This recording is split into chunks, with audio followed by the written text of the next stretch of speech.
रूस Ukraine war के बीच ही भिड़े दो दूसरे देश। जमकर हुई बमबारी, सैनिकों की बिछ गई लाशें। व्लादिमीर पुतिन की एंट्री से मामला हुआ शांत। दोस्तों, ऐसा लगता है ये दशक युद्ध का दशक बन जाएगा। पता नहीं इस दशक के खत्म होते होते न जाने कितने युद्ध कितने लोगों को निगल चुका होगा। रूस यूक्रेन के बीच भयंकर लड़ाई छिड़ी हुई है। इधर ताइवान मामले पर अमेरिका चीन को घेरने में लगा है। भारत चीन सीमा पर दोनों देशों की सेनाएं घातक हथियारों के साथ खड़ी हैं। उधर तुर्की ग्रीस कभी भी युद्ध के मैदान में कूदने को बेताब है। परमाणु ताकत के लिए जीजान से जुटे ईरान पर कभी भी इजराइल कहर बरसा सकता है। ऐसा लगता है जैसे इसी दशक में पूरी दुनिया खत्म हो जाएगी। दुनिया के तमाम ताकतवर देश अपनी अपनी ताकत आजमाने को तैयार हैं। इसी बीच दो और देशों के बीच भयानक लड़ाई की खबर आ रही है। सवाल उठता है कि अब किन देशों के बीच लड़ाई होने वाली है, किस वजह से लड़ाई होने जा रही है। बार बार समझाने पर भी ये देश लड़ने पर क्यों आमादा हो जाते हैं। तो दोस्तों, इस बारे में जानने के लिए बने रहिए हमारे साथ आखिरी तक। अर्मीनिया अजरबैजान के बीच भड़क गई भयानक जंग।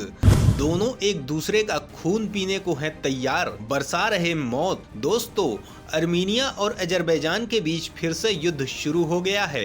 सीमा पर जारी इस लड़ाई में अभी तक दोनों देशों के लगभग 100 सैनिकों की मौत हुई है। अर्मीनिया ने दावा किया है कि उसके कम से कम 49 सैनिक मारे गए हैं, जबकि अजरबैजान ने कहा कि उसे 50 सैनिकों का नुकसान हुआ है। अब आशंका जताई जा रही है कि रूस यूक्रेन युद्ध के अलावा दुनिया में दूसरा युद्ध भी छिड़ सकता है। ये दोनों देश 2 साल के पहले भी नागोर्नो कराबाख को लेकर 3 महीने की जंग लड़ चुके हैं। उस समय अर्मीनिया को भारी नुकसान उठाना पड़ा था। बाद में रूस के बीच बचाव और सेना भेजने के बाद नागोर्नो कराबाख में शांति स्थापित हुई थी।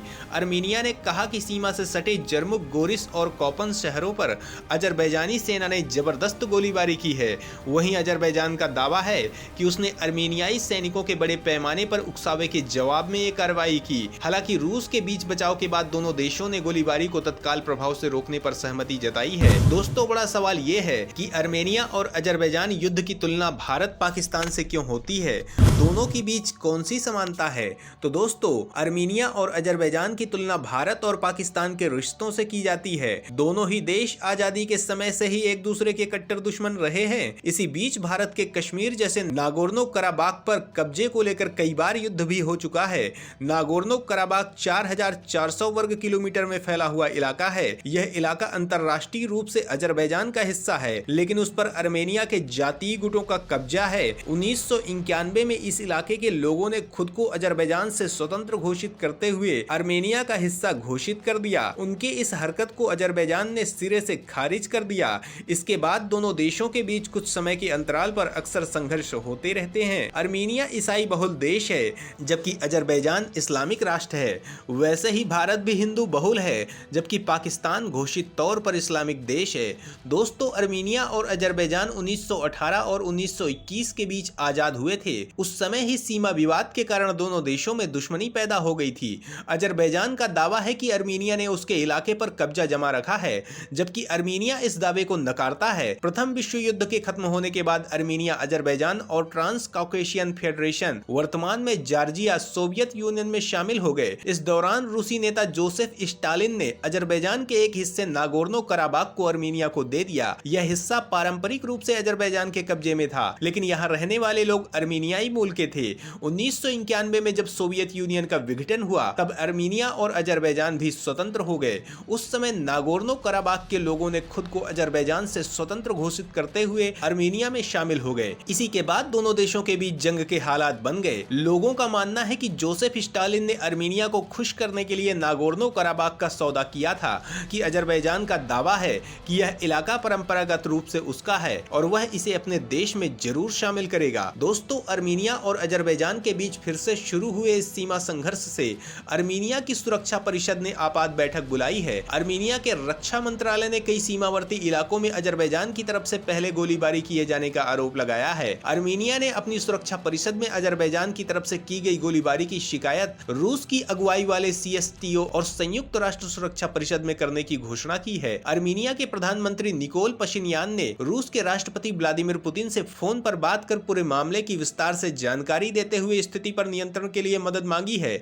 दोस्तों, सवाल उठता है कि अर्मेनिया के आरोपों पर अजरबैजान का क्या रुख है। तो दोस्तों, अजरबैजान ने अर्मेनिया पर आरोप लगाया है कि अर्मेनिया के सैनिक दस्तों ने 12 सितंबर की देर रात सीमा के दशकासन, कलबाजार और लाचिन में इलाकों में बड़े पैमाने पर सैनिक कार्यवाही की है। अजरबैजान ने कहा कि अर्मेनियाई सशस्त्र बलों ने अंधेरे का फायदा उठाते हुए उनकी सैन्य चौकियों और आपूर्ति लाइन की सड़कों के बीच के क्षेत्रों में विस्फोटक लगाया, जिससे हालात को काबू करने के लिए उन्होंने रक्षात्मक कदम उठाए। इस दौरान दोनों देशों के बीच संघर्ष हो गया। दोस्तों, 2 साल पहले ही दोनों देशों के बीच 1 महीने युद्ध चला था।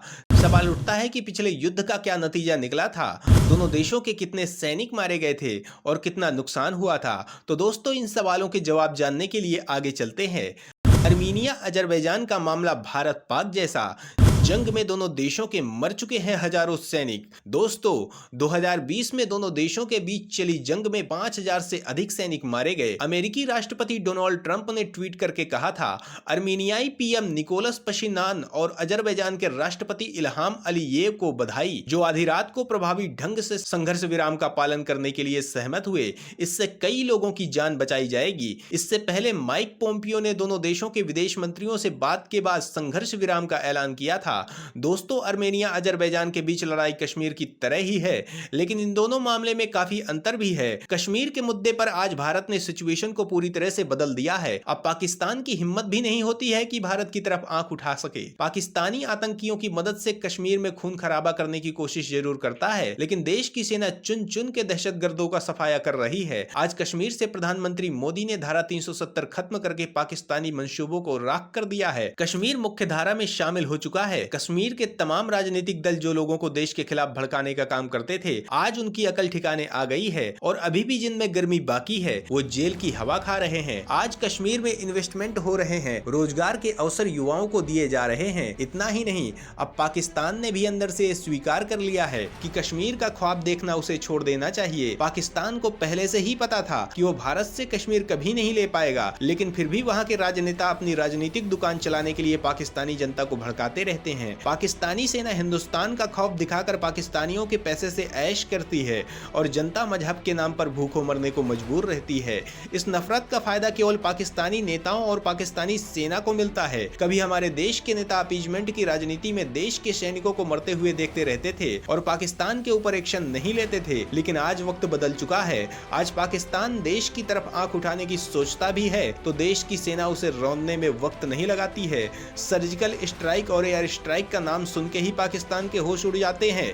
इसके साथ ही पीएम मोदी ने पाकिस्तान को पूरी दुनिया में इस कदर अलग थलग किया है कि आज उसे मांगे भीख नहीं मिल रही है। पाकिस्तान के अंदर महंगाई चरम पर है, लोग भूख से मरने को बेचैन है और जल्द ही भारत कश्मीर पर पाकिस्तान के अवैध कब्जे से कश्मीर को मुक्त करा लेगा। तो दोस्तों, इस बारे में आपकी क्या राय है, बताना ना भूले।